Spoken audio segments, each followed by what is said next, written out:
नमस्कार विद्यार्थी मित्रांनो, तुमचे माझ्या गणित गप्पा या यूट्यूब चॅनलमध्ये स्वागत आहे. आज मी तुमच्यासाठी घेऊन आले आहे 4th स्टँडर्डच्या स्कॉलरशिप एक्झामवरील क्वेश्चन्सचे सोल्युशन. त्यातील section number 2 maths, unit 6 geometry, त्यातील चॅप्टर नंबर 25 पेरिमीटर, त्यावर आधारित असलेली एक्सरसाइज 25.1 अँड 25.2. या व्हिडिओमध्ये मी क्वेश्चनचे सोल्युशन काढण्याच्या काही इझी ट्रिक्स सांगितल्या आहेत. ते पाहण्यासाठी व्हिडिओ शेवटपर्यंत नक्की पहा. चला तर मग मित्रांनो, आज आपण पाहणार आहोत चॅप्टर नंबर 25 पेरिमीटर. एक्सरसाइजला सुरुवात करूया. एक्सरसाइज 20.1 त्यातील question number 1. What is the perimeter of a triangle with side 6 centimetre 7 centimetre and 8 centimetre. बघा, एक ट्रायंगल दिलेला आहे आणि त्या ट्रायंगलच्या तिघ साईड्सची लेंथ दिलेली आहे आणि त्या ट्रायंगलचा पेरिमीटर काढायचा आहे. पेरिमीटर म्हणजे त्या ट्रायंगलची आउटर साईडच्या साईड्सची ॲडिशन. ओके, 6 + 7 + 8 21. ऑप्शनमध्ये आहे का आन्सर 21? येस, या ठिकाणी ऑप्शन 2 मध्ये आन्सर दिसत आहे. Option 2 is a correct option येईल. ओके, नेक्स्ट क्वेश्चन पाहूया. Question number 2. What is the perimeter of a square having length of the side 8 centimetre. Okay, या ठिकाणी आपल्याला काय सांगितलेलं आहे, स्क्वेअरचा पेरिमीटर काढायचा आहे आणि स्क्वेअरची लेंथ दिलेली आहे 8 सेंटीमीटर. स्क्वेअरला 4 साईड्स असतात आणि चारही साईड कशा असतात, त्याच्या इक्वल असतात. म्हणजे चारही साईड किती सेंटीमीटरच्या आहेत, 8 8 8. तर 8ला 4 टाईम्स मल्टिप्लाय करू शकता किंवा 8ला 4 टाईम्स ॲड करू शकतात. 8 4 जा 32 सेंटीमीटर. ऑप्शनमध्ये आहे का आन्सर? येस, या ठिकाणी ऑप्शन 3 मध्ये आन्सर दिसत आहे. Option 3 is a correct option येईल. नेक्स्ट क्वेश्चन पाहूया. Question number 3. What is the perimeter of the given triangle. या ठिकाणी आपल्याला एक ट्रायंगल दिलेला आहे आणि त्या ट्रायंगलची साईड्स दिलेल्या आहेत. यांचा पेरिमीटर फाइंड आउट करायचा आहे आपल्याला. 8 + 6 14 14 + 10 24 सेंटीमीटर. ऑप्शनमध्ये आहे का आन्सर? येस, या ठिकाणी ऑप्शन 1 मध्ये आन्सर दिसत आहे. Option 1 is a correct option येईल. नेक्स्ट क्वेश्चन पाहूया. Question number 4. What is the perimeter of a rectangle ABCD. Okay, हा रेक्टँगल दिलेला आहे. त्यात एची लेंथ ही 8 सेंटीमीटर दिलेली आहे. रेक्टँगलमध्ये अपोजिट साईड्स सेम असतात. AB साईड 8 सेंटीमीटर आहे, तर CD साईड पण किती येईल, 8 सेंटीमीटर. आणि BC साईड 6 सेंटीमीटर आहे, तर AD साईड पण किती येईल, 6 सेंटीमीटर. या सगळ्यांची ॲडिशन 8 2 जा 16 6 2 जा 12 16 + 12 28. ऑप्शनमध्ये आहे का आन्सर? येस, ऑप्शन 2 मध्ये आन्सर दिसतं आहे. Option 2 is a correct option येईल. नेक्स्ट क्वेश्चन पाहूया. Question number 5. In the given figure the length of each side is 7 centimetre. What is the perimeter of a figure. Okay, या ठिकाणी काय सांगितलेलं आहे बघा, ऑल साईड्स इक्वल दिसत आहेत आणि किती दिलेली आहे, एक साईड 7 सेंटीमीटर. ओके, ही साईड 7 सेंटीमीटर आणि यांचं आपल्याला काय काढायचं आहे, पेरिमीटर. बरेच मुलं काय चूक करतात, ही साईड पण आहे, हिला पण काउंट करतात. ही साईड काउंट नाही करायची आहे, कारण की ती ट्रायंगल आणि स्क्वेअर यांची कॉमन साईड आहे. ओके, आउटर पेरिमीटर म्हणजे काय, जी फिगर दिलेली असते तिचे आउटर साईड्सची ॲडिशन म्हणजे त्या फिगरची पेरिमीटर असतो तो. ओके, तर 7 किती टाईम्स आहे बघा, 1 2 3 4 5 7 5 जा 35. ऑप्शनमध्ये आहे का आन्सर 35? येस, या ठिकाणी ऑप्शन 3 मध्ये आन्सर दिसत आहे. Option 3 is a correct option येईल. नेक्स्ट क्वेश्चन पाहूया. Question number 6. What is the difference between the perimeter of the given figure. Okay, या ठिकाणी आपल्याला 2 रेक्टँगल्स दिलेले आहेत आणि त्यांच्या लेंथ दिलेल्या आहेत. दोघांचे पेरिमीटर्स काढून घेऊया सगळ्यात अगोदर आणि त्यांचा डिफरन्स विचारलेला आहे. 18 2 जा 36 9 2 जा 18. याचा पेरिमीटर काय आला, 8 + 6 किती होतात, 14 54 सेंटीमीटर. ओके, आणि हा जो रेक्टँगल दिला आहे त्याचा पेरिमीटर येईल 36 सेंटीमीटर यांच्यातील डिफरन्स काढायचा आहे आपल्याला. 54 मायनस 36, 14 मायनस 6, 8, 4 मायनस 3, 1. तर या दोघं रेक्टँगलच्या पेरिमीटरचा डिफरन्स काय मिळाला आपल्याला? 18 सेंटीमीटर. ऑप्शनमध्ये आहे का आन्सर? येस, या ठिकाणी ऑप्शन 1मध्ये आन्सर दिसत आहे. Option 1 is a correct option येईल. ओके, नेक्स्ट क्वेश्चन पाहूया. Question number 7. The perimeter of a square and rectangle are equal if the perimeter of rectangle is 72 centimetre. What is the length of the side of a square? Okay, काय सांगितले बघा. Square आणि rectangle ह्या दोघांचे perimeter कसे आहे? Equal. If the perimeter of the rectangle is 72 centimetre. जर रेक्टँगलचा perimeter हा 72 सेंटीमीटर आहे तर स्क्वेअरचा पण पेरिमीटर किती आहे? 72 सेंटीमीटर आहे. Okay, the length of the side of the square. तर आपल्याला काय विचारले आहे? स्क्वेअरची साईड काय असेल? ओके, स्क्वेअरला 4 साईड्स असतात आणि चारही साईड कशा असतात? इक्वल असतात. म्हणून आपल्याला 72ला 4ने डिवाईड करावं लागेल. त्यावरून आपल्याला एका साईडची लेंथ कळेल. ओके, 4 1 जा 4, 3 उरले 32 झाले, 4 8 जा 32. ओके, तर स्क्वेअरची एक साईड किती सेंटीमीटरची आहे? 18. ऑप्शन आन्सर दिसतं आहे का ऑप्शनमध्ये? येस, या ठिकाणी ऑप्शन 3मध्ये आन्सर दिसतं आहे. Option 3 is a correct option येईल. ओके, नेक्स्ट क्वेश्चन पाहूया. Question number 8. The perimeter of the given triangle is 36 centimetre. What is the length of its equal side? Okay, आपल्याला ट्रायंगलचा पेरिमीटर दिलेला आहे किती? 36 सेंटीमीटर आहे. म्हणजे ऑल साईड्सची ॲडिशन आणि त्यातली एक साईड दिलेली आहे 6 सेंटीमीटर. तर उरलेल्या ह्या 2 साईड कशा आहेत? इक्वल आहेत. या 2 साईड्स किती सेंटीमीटरच्या आहेत? टोटल 30. पण 2 साईड्स आहेत म्हणून याला काय करावं लागेल? पुन्हा 30ला 2ने डिवाईड करावं लागेल. म्हणजे एक साईड कितीची येईल? 15 सेंटीमीटरची येईल. ओके, आणि आपल्याला काय विचारलं आहे? What is the length of its equal sides. Equal साईड्सच्या ट्रायंगलची लेंथ किती आहे? काय आन्सर? 15 सेंटीमीटर. ऑप्शनमध्ये आहे का आन्सर? येस, या ठिकाणी ऑप्शन 3मध्ये आन्सर दिसतं आहे. Option 3 is a correct option येईल. ओके, पुढच्या एक्सरसाइजला सुरुवात करूया. पुढची एक्सरसाइज आहे आपली 25.2. त्यातील question number 1. The perimeter of a rectangle is 80 centimetre. If its breadth is 12 centimetre then what is its length. Okay, एक रेक्टँगल दिलेला आहे आणि त्या रेक्टँगलचा पेरिमीटर किती आहे? 80 सेंटीमीटर आहे. त्यापैकी त्याची जी ब्रीथ आहे ती किती आहे? 12 सेंटीमीटरची आहे. जर ही ब्रीथ 12 सेंटीमीटर आहे तर त्याच्या अपोजिटची पण ब्रीथ किती येईल? 12 सेंटीमीटर. 12 + 12 24. 80 - 24. 10 - 4 6. 7 - 2 56. तर आता ह्या ज्या उरलेल्या दोघं लेंथ आहे ह्या दोघं लेंथ किती सेंटीमीटरच्या आहेत? 56 सेंटीमीटरच्या. यावरून आपल्याला एका लेंथची एक लेंथ काढायची आहे. तर एक लेंथ काढण्यासाठी काय करावं लागेल? याला 56 / 2. 2 2 जा 4, 2 8 जा 16. म्हणजे या रेक्टँगलची एक साईड किंवा लेंथ ही किती सेंटीमीटरची येईल? 28 सेंटीमीटर. ओके, ऑप्शनमध्ये आहे का आन्सर? 28 सेंटीमीटर. येस, या ठिकाणी ऑप्शन 1मध्ये आन्सर दिसत आहे. Option 1 is a correct option येईल. ओके, नेक्स्ट क्वेश्चन पाहूया. Question number 2.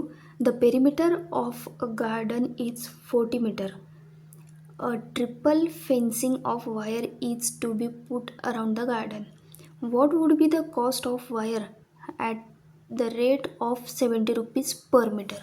ओके, एक ट्रँग्युलर शेपचं गार्डन आहे आणि त्याचा पेरिमीटर दिलेला आहे 40 मीटर. आणि त्या 40 मीटरच्या गार्डनला वायरने फेन्सिंग केलं, 3 टाइम्स फेन्सिंग केलं, कंपाऊंड केलं. तर टोटल वायर किती लागेल, वायरची कॉस्ट किती असेल ते सांगितलं आहे. तर ते वायर किती मीटर लागेल ते सगळ्यात अगोदर काढून घेऊया. ते काढण्यासाठी काय करावं लागेल, 40 × 3 120 मीटर वायर लागेल. आता 1 मीटर वायर 70 रुपीजला आहे. तर 120 मीटर वायर किती रुपीजला येईल हे काढण्यासाठी काय करावं लागेल आपल्याला, 120 × 70, 12 7 84. तर किती रुपीजची वायर लागेल, 8400 रुपीजची. ऑप्शनमध्ये आहे का आन्सर, येस. या ठिकाणी ऑप्शन 3 मध्ये आन्सर दिसत आहे. Option 3 is a correct option येईल. नेक्स्ट क्वेश्चन पाहूया. Question number 3.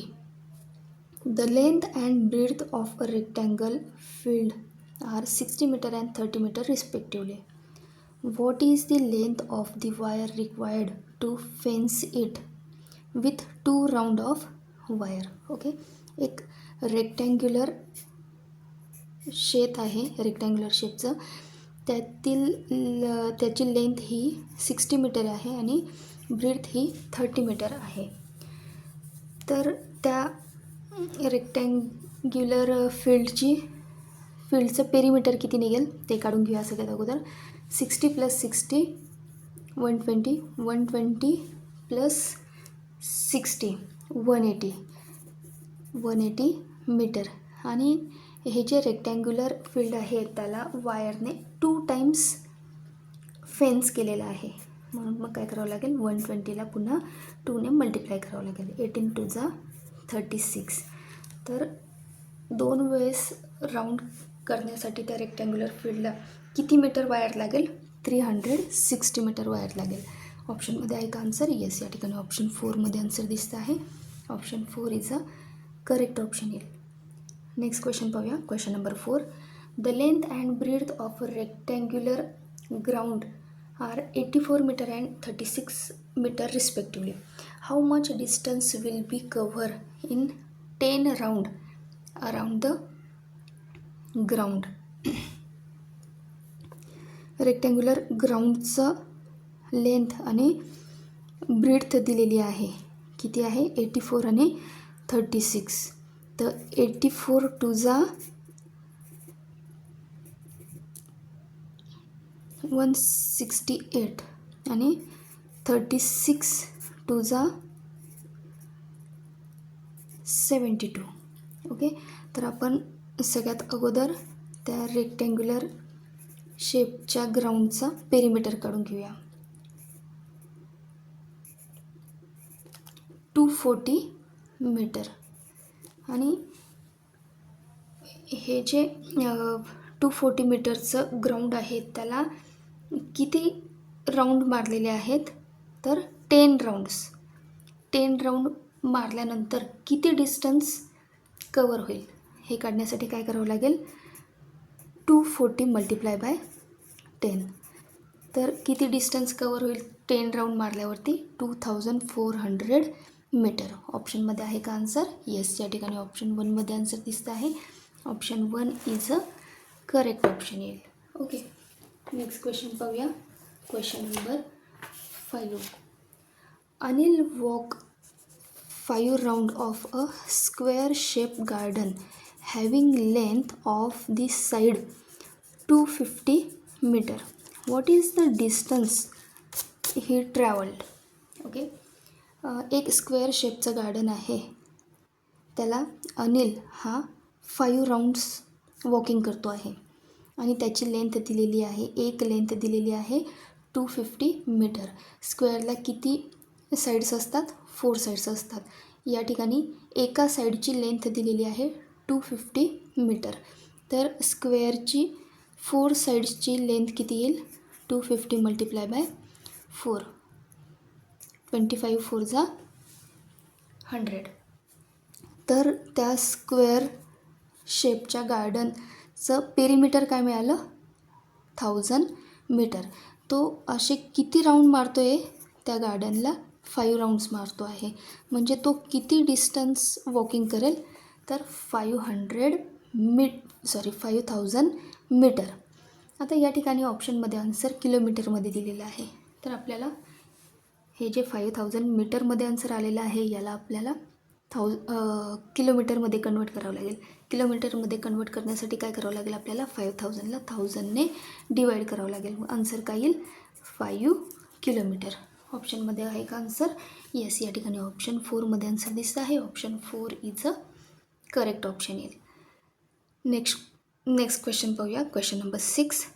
Linesh run for practice daily 10 times around a square ground and complete 4 kilometre. What is the length of one side of the ground? सगळ्यात अगोदर क्वेश्चनचा meaning लक्षात घेऊया. Linesh run for practice daily 10 times around a square ground and complete 4 kilometre.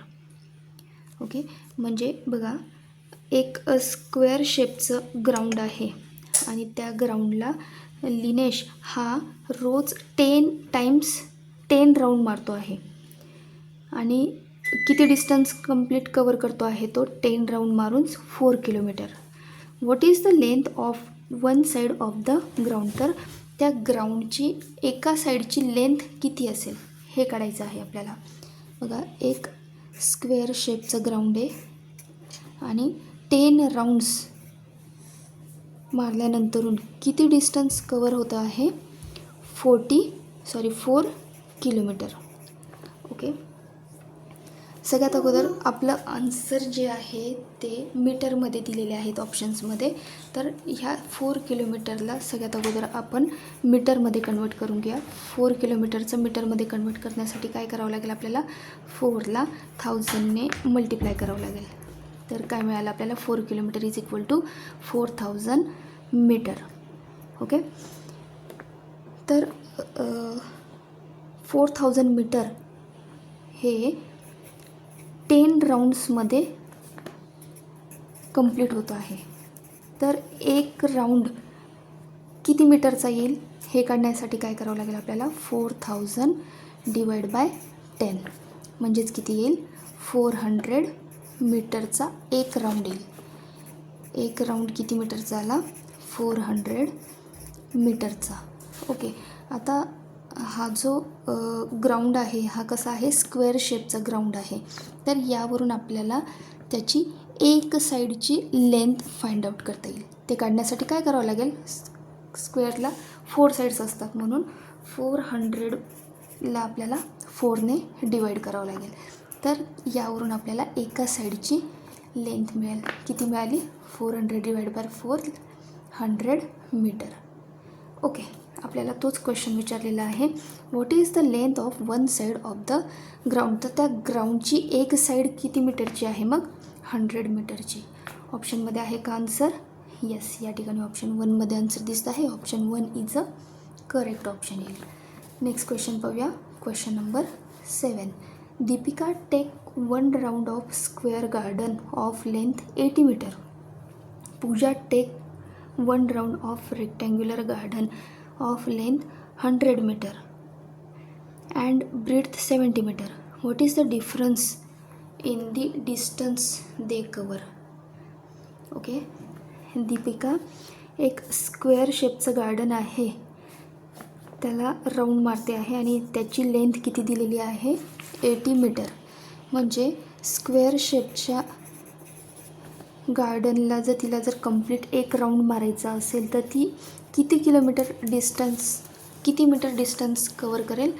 तर हे काढण्यासाठी काय करावं लागेल 80 मल्टिप्लाय बाय 4. कारण की स्क्वेअरची एक साईड दिलेली आहे आणि स्क्वेअरला 4 साईड्स असतात.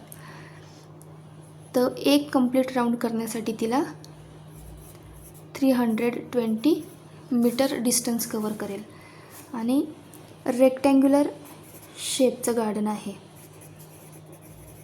रेक्टँग्युलर शेपचं गार्डन आहे तर त्याची लेंथ 100 मीटर आहे आणि ब्रेड्थ ही 70 मीटर आहे.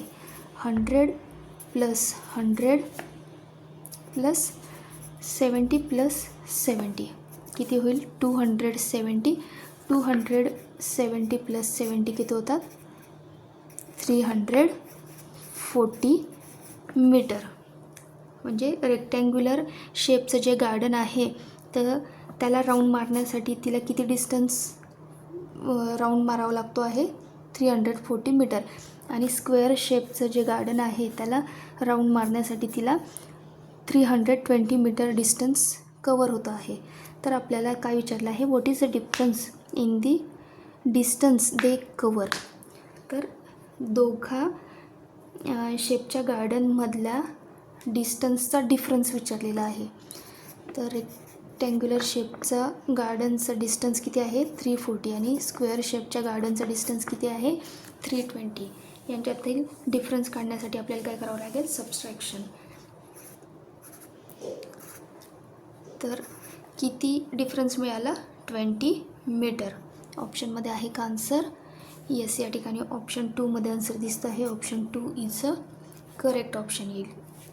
नेक्स्ट क्वेश्चन पाहूया. Question number 8. A wire is bend to prepare a polygon with 7 side each of length 7 centimeter. What is the length of wire if it is unwound and straightened? Okay, बघा काय सांगितलेलं आहे. एक polygon आहे, त्याला 7 sides आहेत आणि wire bend to prepare a polygon with 7 sides. Each length is 7 centimetre. म्हणजे तो जो पॉलिगॉन आहे त्याला किती साईड्स सांगता आहेत? तर 7 साईड्स सांगता आहेत. आणि एक साईड ही किती सेंटीमीटरची आहे? 4 सेंटीमीटरची. तर 7 साईड्सच्या त्या पॉलिगॉनची लेंथ किती येईल ते काढण्यासाठी काय करावं लागेल? 7 मल्टिप्लाय बाय 4. 7 4 जा 28. What is the length of wire if it is unwound and straightened? जर ही वायर आपण अनवाउंड केली आणि तिला स्ट्रेट केली तर ती किती सेंटीमीटरची असेल? तर किती सेंटीमीटरची येईल मग ती? 28 सेंटीमीटरची. ऑप्शनमध्ये आहे का आन्सर? येस. या ठिकाणी ऑप्शन 2मध्ये आन्सर दिसतं आहे. Option 2 is a correct option येईल. Okay, thanks for watching video. अशा सोप्या पद्धतीने आपण पुढील व्हिडिओ पण पाहणार आहोत. पुढील व्हिडिओ पण मी तुमच्यासाठी लवकरच घेऊन येणार आहे. तोपर्यंत व्हिडिओ आवडल्यास व्हिडिओला लाईक करा. चॅनलवर नवीन असाल तर चॅनलला सबस्क्राईब करा. बेल आयकॉन प्रेस करायला विसरू नका. पुन्हा लवकरच भेटू पुढील व्हिडिओमध्ये. तोपर्यंत बाय बाय.